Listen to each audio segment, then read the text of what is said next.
Hey guys, so we're basically at the final stage of creating menus. So here's how to create an ending menu.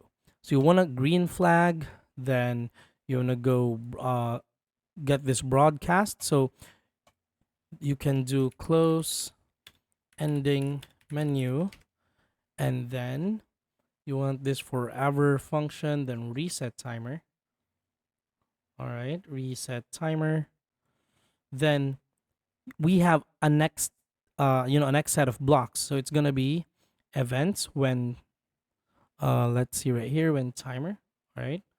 So when timer, let's just let me just when timer is 0.1, so we're gonna go back to broadcast, then open ending menu and ending menu.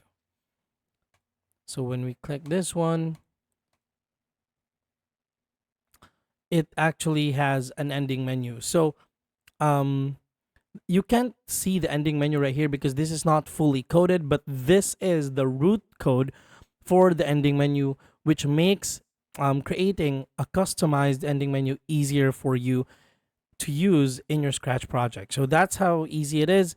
Thank you so much for watching. Please don't forget to subscribe. This is your buddy Josh. I'm going to keep coming at you with Scratch videos for this week. Stay tuned for the next episodes.